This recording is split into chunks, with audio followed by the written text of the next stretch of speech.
Dear colleagues and friends, virtual greetings from La Spezia, place where I spent the last 3 months, caught by the coronavirus event that have not allowed me yet to return to Bali.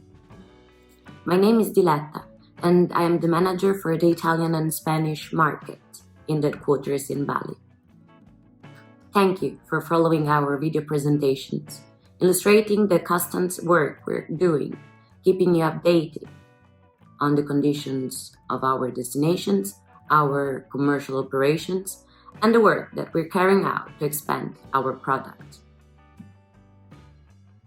Today, I would like to talk to you about the philosophy of the slow tourism and how Lotus is sensitive to this topic, creating particular emotion itineraries based on culture and thematic contents. As in other Lotus destinations, also in Bali, we have developed itineraries rich of experiential elements and conducted at a stage that allows a real contact with local realities. Here, I would like to offer you an historical and cultural excursus of the Indonesian archipelago, and in particular of Bali, illustrating how this island has managed to maintain the regional cultural characteristics based on Hinduism and Buddhism, as opposed to the rest of the region that over the centuries has undergone a strong influence of Islam and West. Nusantara, which literally means between the islands, and we can translate with the word archipelago, is the Asian name with which the Indonesians identify the whole archipelago Malay or Malayu, which extends from the extreme southern tip of the Indo-Chinese peninsula to Australia and Papua. Indonesia is a new country, just as its name is. It takes shape in 1945, following the Dutch colonial dismantling to the post-war period. The expansionistic aim and activities of its first president, Sukarno, have grown the country to what it's currently today, with over 17,000 islands between Asia and Oceania distributed on the both sides on the equator. Today, there are about 240 million inhabitants, the fourth most populated country and the largest archipelago state in the world. The multiple languages, religion, as well as the naturalistic wealth, the varieties, and the biological diversity make it one of the most diversified and interesting areas in our planet. The spread of Hinduism and Buddhism occurred thanks to an intense multi-directional commercial activity between India and China, in which the navigators and the traders of the Srivijaya kingdom of Sumatra were great characters. The local rulers viewed this new religion as a resource to easily exercise their power, as it legitimized them as ruling gods. Pre-existing animistic beliefs are believed to have mixed with Hinduism, forming a new one and hybrid very different from the Indian one.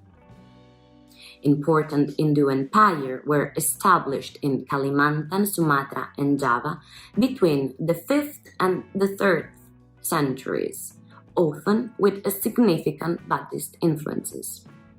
The last largest empire of the archipelago, Majapahit, showed an interesting fusion between Hinduism, Buddhism, and animistic beliefs. Islamic influence has also reached these shores through trade and cultural exchange with the Indian subcontinent, Persia, and Middle East, and the Islamic religion has started to take place in the 13th centuries, gradually converting courts and rulers of Sumatra and Java. The ruling Majapahit court in the central Java, which included two big cultural and artistic centers, Yogyakarta and Surakarta, moved to the east to escape to the influence and the pressure of the Islam by settling permanently on the island of Bali.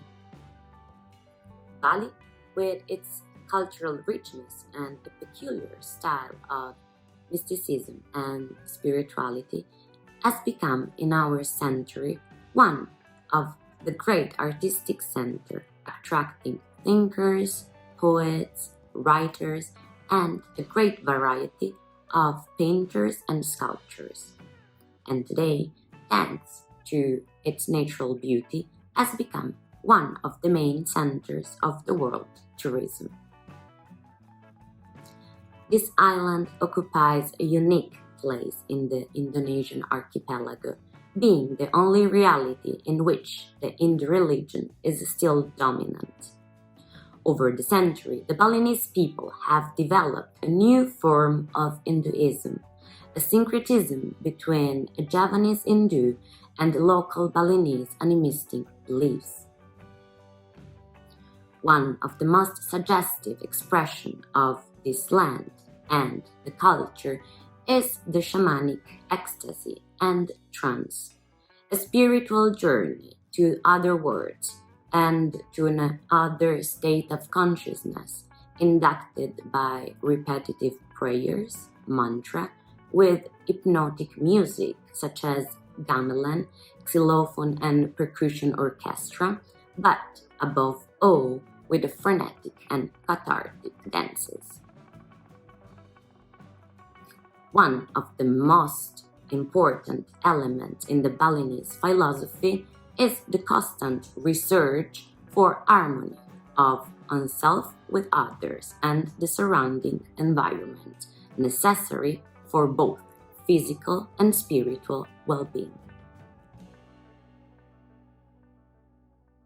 The naturalistic medical tradition, known as Bali Usada, is also rich and very ancient. A set of healing practices that use natural herbs and spices, holistic therapies, and employ ancient form of wisdom to cure physical and mental illness. According to the Balinese tradition, man live simultaneously in two worlds, the tangible and the conscious one called Sekala, and the invisible and physic one called Nixala. Healing practice employ a transposition of these two dimensions to diagnose and determine the healing therapy of the suffering person. Balinese healers are called Balians, and they play an important role in the local communities, helping the patient to restore the balance in both worlds.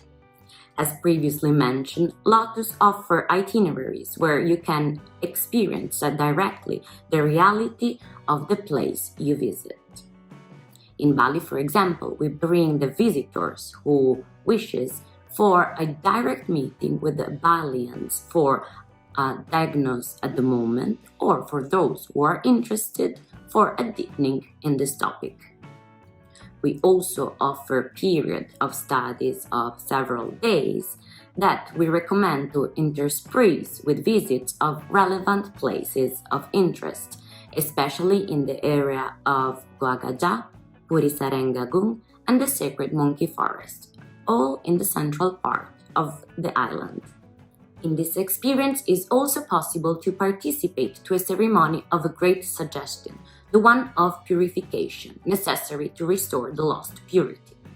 Typical ceremony of purification is called melukat, which involves the use of the water during the rituals, which, according to the tradition, washes away all the disorders and the disease acquired by a negative karma accumulated in a present and in a past lives. In fact, one of the most important thoughts of Hinduism is the reincarnation, which perpetuates itself in a positive or in a negative way, according to the one's own good or bad behavior, karma. One of the main places where it's possible to hold this ceremony of purification is the temple of Tirthampul in Ubud, or well known as the Temple of the Sacred Water, considered one of the 6 most important temples in Bali. Built in 962 around a large source of water, it's the landmark of the island's Hindu community. Legend says that its sacred water have healing properties, and they were made flown from the god of the water, Indra, who pierced the ground in 30 points with his stick, creating as many springs. Whether you choose a spiritual itinerary, a natural trail, or an historical and cultural itinerary, Bali always reserves strong emotions, and we wish you to welcome you here soon to be able to lead you to its most beautiful and suggestive corner. See you soon. Terima kasih dan sampai jumpa lagi.